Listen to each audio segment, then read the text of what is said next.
Assalamu alaikum everyone. This is Aneela Zehara on Voice of Toronto TV. I'm here with a brand new show, Aapka Advisor. Our social media handle is at Voice of Toronto TV, and if you have any question, you can always call me live right now, and my number is for the studio is 905-670-4114. And if you would like to send us an email for feedback or anything, our email address is voiceoftorontotv@gmail.com. So now let's start this show, Aapka Advisor. In this show, I will be bringing you some unique and beautiful guests every week. They will come to the studio at Voice of Toronto TV, and they will talk to me, and we will share some new ideas, and you will gain a lot of knowledge what is happening in the GTA and surrounding. So today, my friends, I have a very unique and very respectable guest. She is in herself is an institute of knowledge. She is a lady of courage. She is a lady of words. She is a lady of her performance. The reason I said that is because she has proven herself throughout in many years. She is doing a lot for society, for community, for culture, and especially for food. Yes, my friends, her name is Qudsia Shafiq Nehad Hussaini. She is my guest for this evening, and she is a founder, chairperson, and master of ceremony for Hyderabad Dakkan Food and Culture, Canada. She is doing so much for the society and for the community.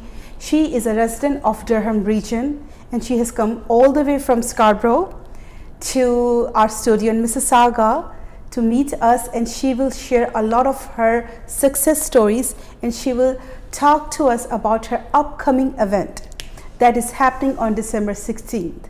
That is 2 weeks from now. So let's meet. Assalamu alaikum, Mrs. Qudsia Shafiq Nehad Hussaini. How are you? Alhamdulillah, wa alaikum assalam wa rahmatullahi wa barakatuhu.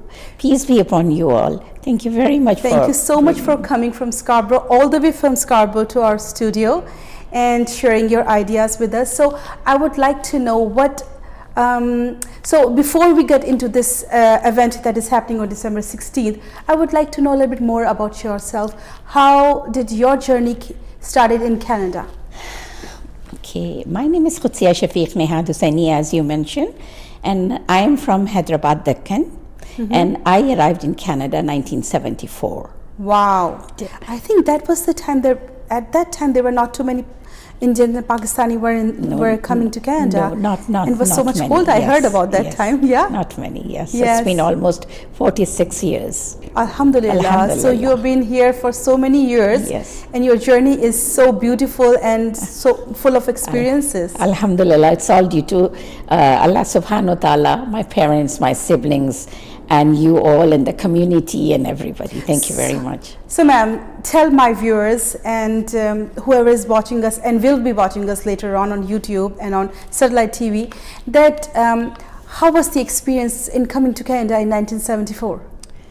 First of all, when I got here, I was very, very nervous. Of but, course. you know, like, I think I landed on 2nd February 1974. And I was very, very lucky. I went to apply for a job. And on the 17th of February, I got a job at night, which was TD Bank. And I started a job as a proof machine operator. What? Like within just 2 in weeks? 15 days, yes. 2 weeks, yes, you got a job for TD Bank. Yeah, all that, at that time, all they had to do is ask me, they wanted me to encode the checks. So Yes. they trained me. They used to have those machines. Yes. Yeah, I saw those machines. Yes, yeah. yes, so- you have to put the check and then Yes, decode them. Yeah. yes. So that's the job I was doing at night time, and I was given like kind of a car and everything. The car used to come and pick me from home, and then take me back to the office, and from office. What a brave lady you are. Like at that time, you came in February, that is the peak of our winters. Alhamdulillah. Even here, like even now, the February is like, sometimes I tell to my friends that in the month of January, February, there is no morning, there is no day, it's only evening and night. Yes. So you came to Canada and in 2 weeks you got a job and you started working. Yes. Alhamdulillah. Alhamdulillah. That shows how brave you are. And great thing is that I was given a car, the driver and everything, who used to come and pick me from the bank, and then come home, pick me up, take me to the bank, from the bank, bring me home. Wasn't that I lucky? So they saw the potential in you, they saw the knowledge. Oh wow. Alhamdulillah. So you did your education, everything completed from India? I did from Hyderabad, and then I just visited Karachi too. So then I did a little bit in Karachi, then 1974 I landed in Toronto. Oh, that's wonderful. Yes. Alhamdulillah. So ma'am, tell us more about this event that is coming up and more about your organization. So the name of your organization is so beautiful. Okay, makes me feel hungry because it's about Hyderabadi food. So it is Hyderabad Dakkan Food and Culture Canada. Yes. So HDFCC. Yes. How did you come up with this idea of this beautiful name? Actually, this idea was of my husband. My husband, he was a food inspector. My late husband, he was a food inspector. Oh, so wow. yeah, he was a food inspector. So he loves food, and Allah has given him a post of food inspector, and that's the way he wanted to have this Hyderabad Dakkan Food Culture Canada. Wow. So this is what he chosen this. See, Hyderabadi food, like if it is from Hyderabad, India, is very special. Yes. I love the biryani, and not many restaurants are serving that. That's true. So, that's true. And in future, I have plans to have this Hyderabadi food restaurants and all this, and I'll be bringing in a community and all that, everybody. And then I'll be also giving the classes and all that. And I have my plans to teach everybody the Hyderabadi food, how to cook the authentic way. Authentic way. Yeah, that's Inshallah. Authenticity of anything is Inshallah. very important. So tell us about this upcoming event that is happening on December 16th. Yes, this is going to be on Friday, December the 16th, 2022, and it's going to be at 430 Nugget Avenue. It's a state banquet hall. That's where I'm having that event. And I do have a Hyderabadi, authentic food dinner, as well as a little bit of entertainment. I got some professional singers and all that, so it's going to be orchestra as well as live, as well as with orchestra, and as well as karaoke.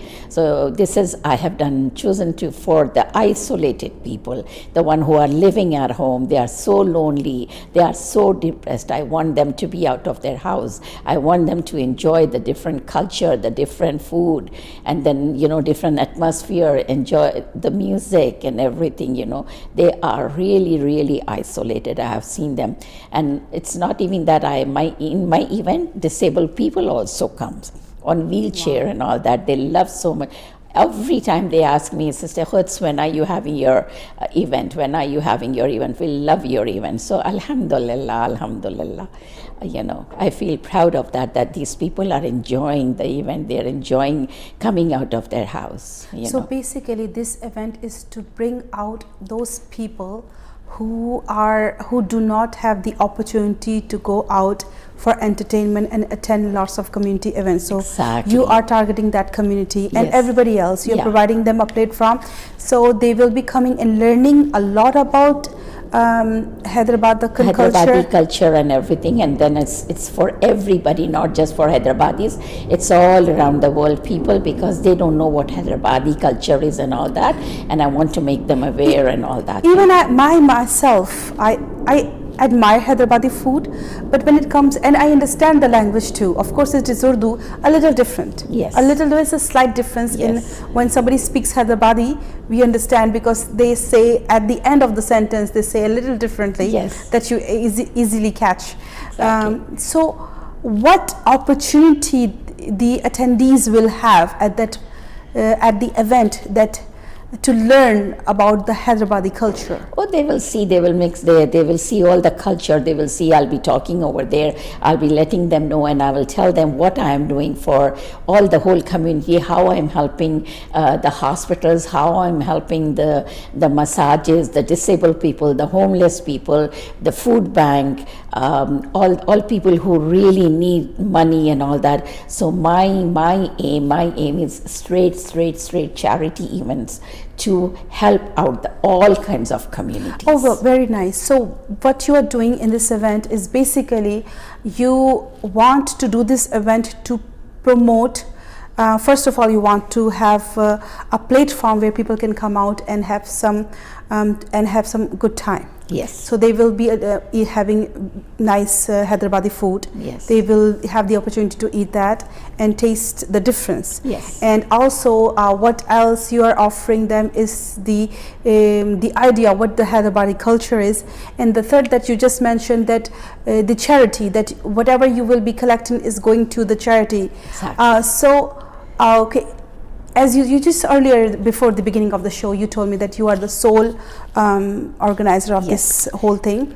And how do you support different charities? Like, how do you donate to the hospitals, and how do you donate to Masajid? How the money that is coming toward this organization is going toward that good cause? How? The way I do it is that when I do the event and all that, whatever expenses are for everything we're doing it, for example, the music or the food or the estate bank or whatever this thing is, after taking all that money on whatever is left, I have hospitals where I talk to them, I call them and I tell them, I am coming with a check to you. So then what they do is I give them the check and they provide me with their logo, they provide me a letter saying that Hyderabad Deccan Food and Culture Canada has donated such amount to us.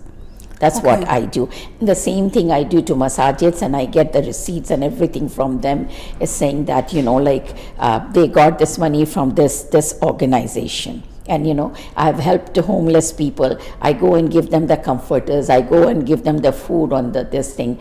I try to help them out as much as possible. Meals on Wheels, I do it, and I serve it to the food banks. I take the money, either I give it to them the cash, or else I buy the groceries and drop it at Muslim Welfare Center or the food bank. There's an agent code food bank. I have distributed the food. I have distributed the money. And also to the Masajid, North American Muslim Foundation, I send the donation down there. So everything, every 1 cent goes there. Nothing goes in my account or in my pocket.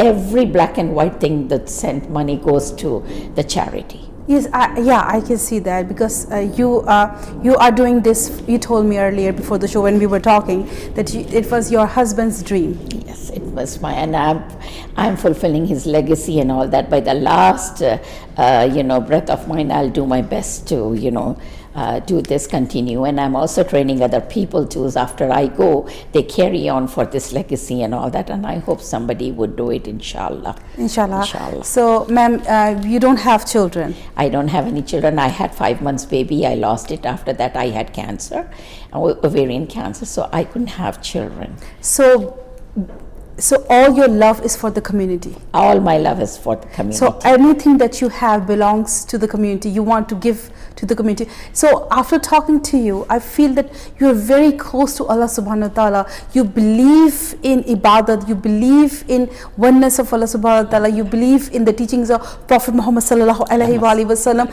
And that's why you love every human around you, and you want to help everyone around you the most. And I want to bring happiness in their life. I want to bring smile. My smile, it makes them so much happy. I'm telling you, I want to serve the community. I want to do whatever I can for them. That's what my aim is, no matter what. I think, and that's what Allah has kept me. Although I have my main issues of the illness and all that, I keep that aside and I continue my journey, because I want to make them happy. I want to show my example that how much I have suffered, and I have really suffered so much in my life in 46 years in Toronto with major illness, but I keep aside all those things and I want to continue with these people. I go and I do the counseling. I do go meet people. Oh, I got a call. Wow. Oh, Okay, let's see. Speaker? Hello? Yeah, hi. Good show. I was just for your guest. Oh, great. Thank you so much. For our guest tonight is Mrs. Qudsia Shafiq Nehad Hussaini. Yeah, so the question that I have for her is that she is running this organization and she's helping people with, who have kidney problems because her husband probably passed away with kidney failure. Okay. So which hospitals she is working with in helping these kind of patients out who may have dialysis problems or who may need some transplant? So I'll listen to your to the answer. I hang up. Thank you. Thank you so much. Thank you. Perfect. So we got a caller and he asked that because you lost your husband due to kidney failure, so and one of your major aim is to help people with dialysis. So with dialysis and diabetics. So yes. How your organization and yourself, how you are doing this? Like I will be, once I get the collection and all that, I will be going to the hospital. Like I have 2 hospitals in my mind, Scarborough General Hospital as well as St. Michael's Hospital. So down there I'm going to go in and give them the money and all that, and then whatever they needed for either for the machines or whatever they want to this thing for diabetic and dialysis. This is my aim, is to go and provide them the money and all that and get the certificate from them to say that this organization has supported the dialysis people and also the diabetic. Oh, that's wonderful. So as you heard, my friends and my viewers, that she has planned to collect money and take it to the local hospitals for dialysis purposes. So we shall continue our conversation after the short break. So just stay with us and we'll be back soon. I want to be a data scientist. That's something I'm passionate about. I want to bring a change in the medical aspect. Data scientists do collection of the data, then they analyze the data, and then they transform the data into meaningful conclusions. Algoma is unique because we get a chance to do one-on-one interaction with professor, and that's the best part.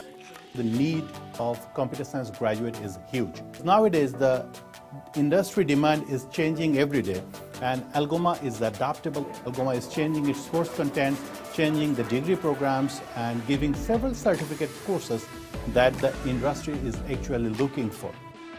Personalized learning is the hallmark of Algoma's university experience. Algoma is offering the accelerated second degree. It's the only one in province.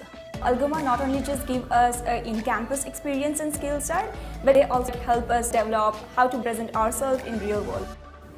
Where do I see myself in 5 to 10 years? I see myself working at some multinational corporation as a data scientist. This is the first step towards my journey.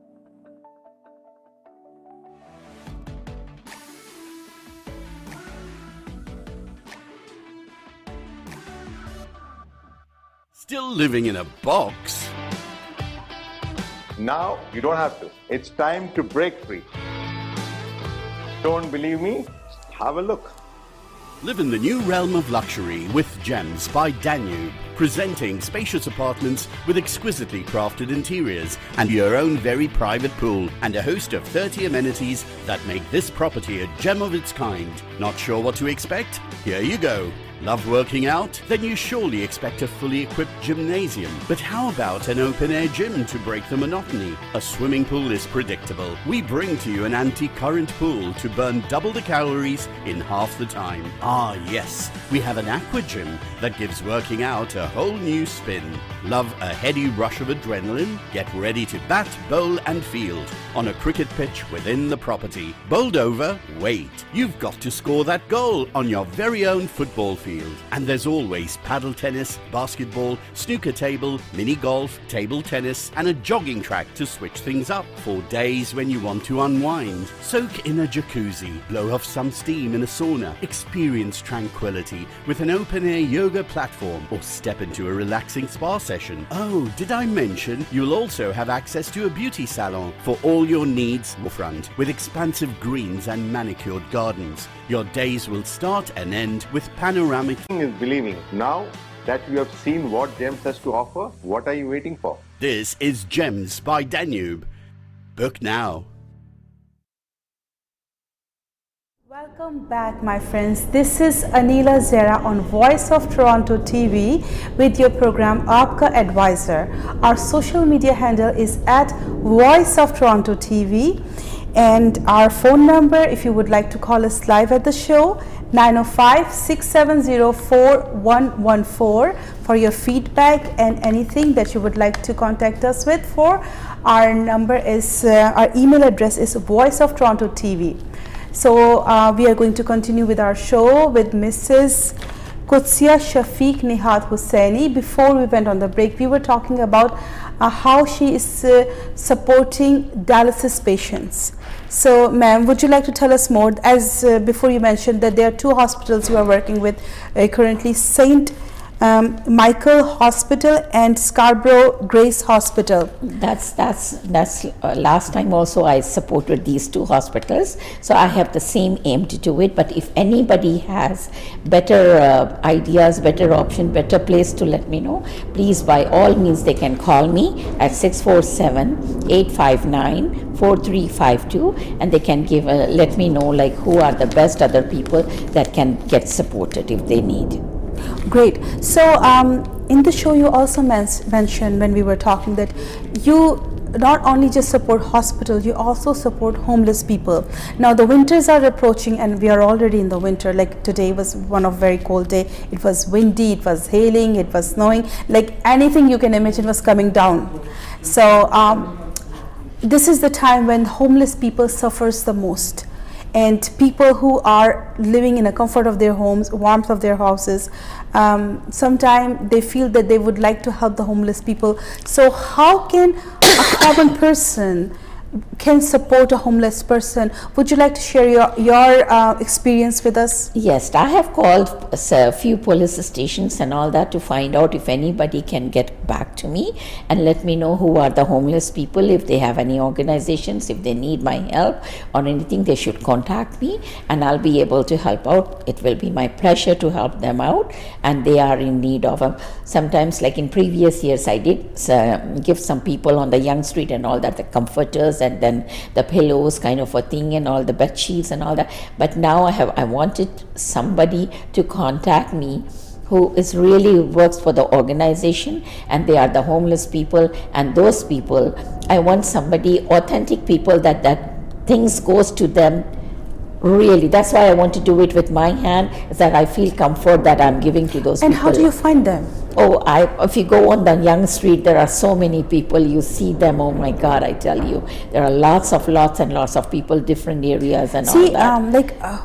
When we come to Canada and we start living here, sometimes living in suburbs, we don't really realize that there are homeless people.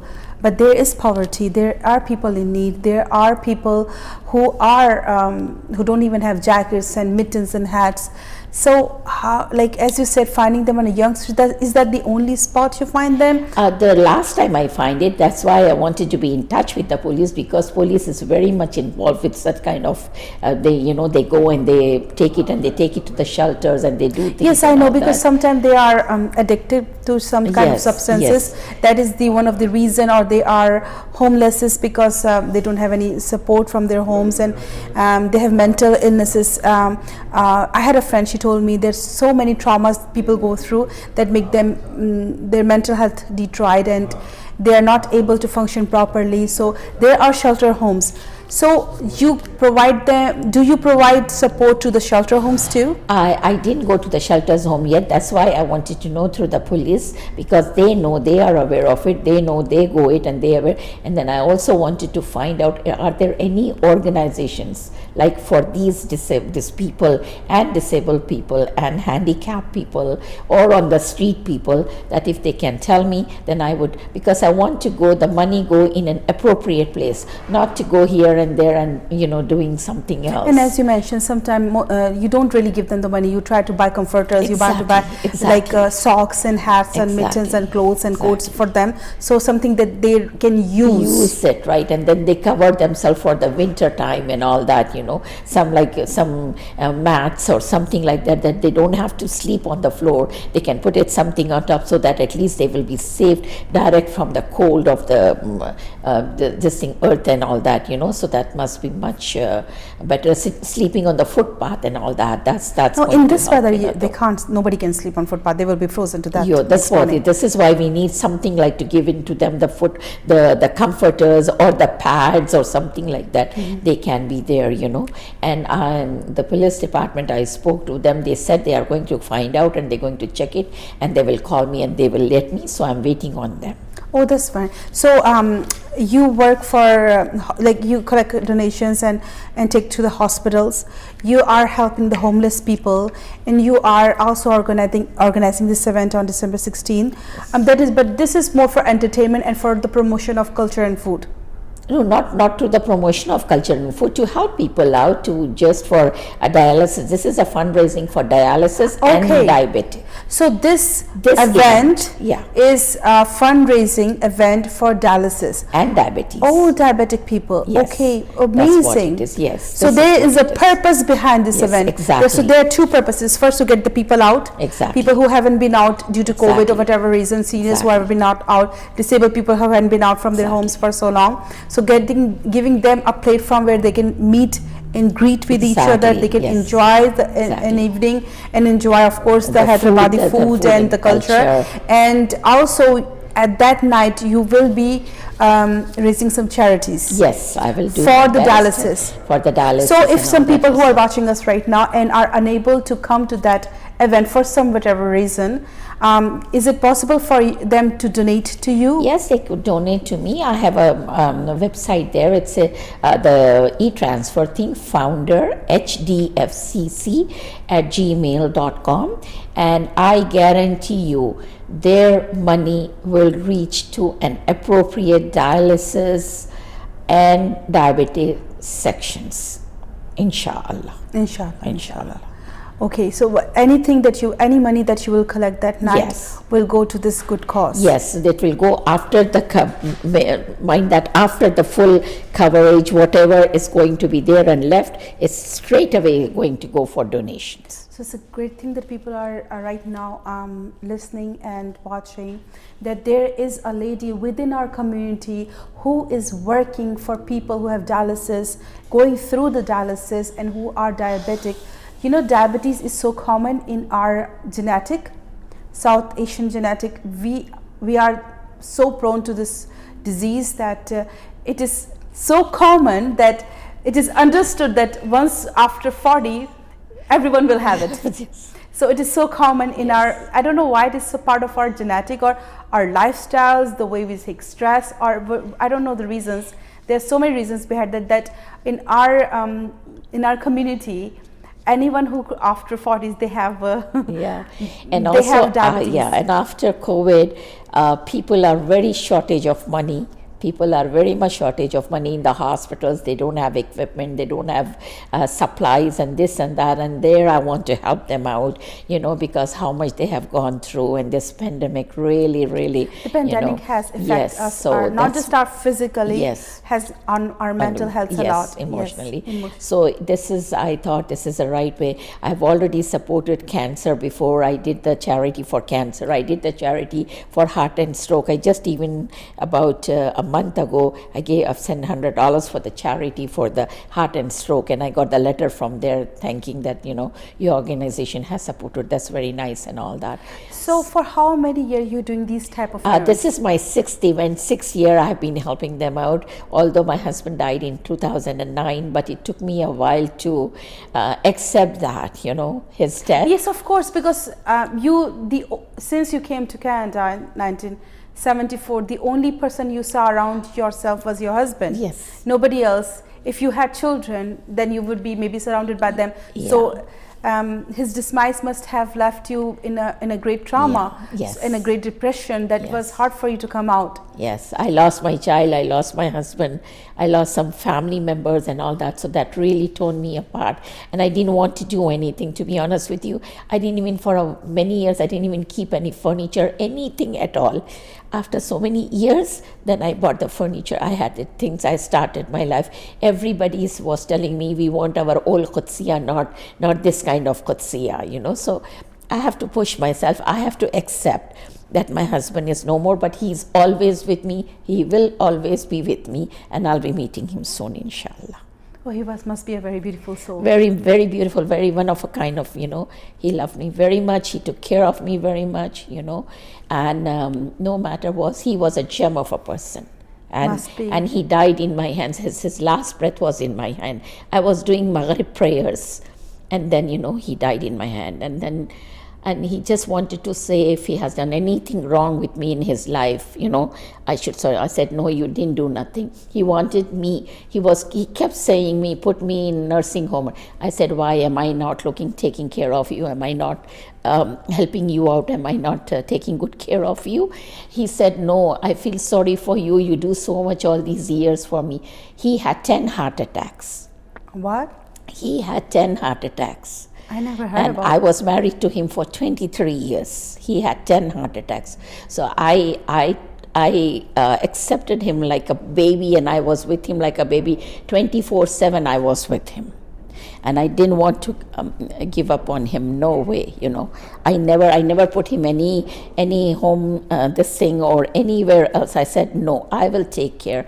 And I did my best. I hope Allah accept all my the things I have done it to him, inshallah. See, the thing is that anything that is born must die, because we are in the captivity of time. Yes. So when anything that within the captivity of time dies, so the only thing that is beyond the limits of time is the oneness of Allah subhanahu wa ta'ala. Anything else that is born will die. Even this world, one day, the sun one day will die. We don't know when, but it will come. So it was his time. So he came to the world, he served very well, and he left a good cause behind him, and you are carrying his legacy, which is a very beautiful thing. Not many live beyond their death. Your husband is one of them. So he is he must have done something great, that the world is remembering him like this. And now this upcoming event in which, so he died due to dialysis, and that was the cause of his death? No, not dialysis. He died of kidney failure. Kidney failure. And then he had 10 heart attacks, so he died Okay, due he died due to kidney failure. Yes. So yeah, okay. Yes. And in the last years of his life, he was on dialysis. No, he wasn't on dialysis. He was never been on dialysis? No, he was never on dialysis. Because I heard if people have like kidney issues, doctors put them on dialysis. Yeah, no, thank God that didn't happen. But because of his bad heart condition and all that, after that he started the kidney started failing, you know what I mean? Then he died of kidney failure. Okay, so Yeah, that that's is what the it reason is. you support this cause. Yes, exactly. Yeah, And you I also, do. during the break, you were discussing you have stones in your... Yeah, I have 4 stones sitting in my kidney. I said, be there. So you're taking care of them Yes, too? I know, they let them do it. You know, what can you do, you know? You can't do much about it, right? So a human body is very funny. Yeah. What is happening within us, inside us, we don't even know. To be honest with you, I'm so much busy with this organization thing, with meeting people, counseling people. I also do the counseling, marriage counseling, child counsel. I have children aids. I help them out and all that if they have any problem or anything. Our Muslim people, kids and all that, they all go here and there, and then they are in with the police and they are with the other departments, and I try to help them. I try to help what you call is any problems, any issues they have. So I'm keeping myself so much busy, I don't even get time to take care of my health, to be honest with you. So basically, you are a one-stop shop for any need, whether it is homelessness, childcare, people in need, health, kidneys, hospitals, anyone has any issue, and you are a social worker too, so they can call you, they can contact you. Yes. So anytime I keep telling them. So would you like to give us your number and yes, email address? Yes, my number please? is 647-859-4352. I tell each and everybody 24/7 if they need my help. If I can go, I'll ask some people, I'll ask my team, I'll ask somebody if somebody can do something for these people. If I can do, normally 90% I try to go myself and help out people. You know, then I forget my whole illness, I forget I'm sick or anything, I don't care, you know, because I'm so much into helping other people. And then, you know, just thinking, I always say, my father and my mother, they used to tell me, I cried because I have no shoes. Then I saw a man who has no feet. So I have that kind of a feeling. That thing is, you know, why should I worry about myself when I see other people are more bad than me? Great, thank you so much. And just before we end this program, I would just like you to tell us more upcoming event, time, date, place. Okay, this event is going to be on Friday, December the 16th, 2022, and it's going to be 430 Nugget Avenue. It's the Estate Banquet Hall. I request each and everybody, please, please, please come forward and donate generously for a good cause. You know, nothing is you're going to lose it. You will get the benefit of it. You will get the reward of it. And you come and enjoy the dinner. You come and enjoy the music. The music is also a therapy for isolated people and all that. They say that in the religion there is no music. But so many people nowadays, you know, even our Quran recitations, like a kind of a thing, is bringing people health if they are not good and all that. When we praying Surah Rahman and all that, those things is going. Then how are we playing through this thing, tape recorder, through this and that? So that's the way sometimes some people are like that. They get healed with the music, with the thing, with the Quran thing and all that. So we should all continue doing all this, you know. It's not that we are doing it. Plus, what my aim is, there are some other people like, you know, who don't have the job. They are playing the drums, they are playing this, they're singing. Then, you know, Allah has given them the voice, they have given the strength in their hands. They don't have a job. That's the only job they have it. So Allah is the one to help, and and I'm doing the same thing. That's my aim. It's not for the music purpose. Mm-hmm. The main purpose is they don't have the job. Mm-hmm. So I'm helping them. Great. You know, paying them the money to come and do something. That's perfect. Entertain the people though who are isolated people. You know, I wish everybody understand instead of saying this music is haram, this is I know, I understand. Allah knows the best. Yeah. So that's it. Yeah. And we will do that in some another program. Inshallah. And inshallah I will call you and come again. We'll have another discussion on that one too. For now, it was about your event that is happening on December 16, 4:30 in Scarborough. So please, all my viewers, you are requested to join this and meet this wonderful lady, and her name is Mrs. Qudsia Shafiq Nehad Hussaini. And she's a wonderful lady, and thank you so much everyone for joining me this evening at Aapka Advisor on Voice of Toronto TV. Again, our social media handle is at Voice of Toronto TV, and if you have any question you can call us, and our number is 905-670-4114. and if you would like to send us an email, our email address is voiceofTorontoTV@gmail.com. Thank you so much for watching, and thank you so much for watching this live show. And if you're watching it after YouTube, please do not forget to leave a comment for us. Any suggestions, everything is welcome. Thank you and have a great evening.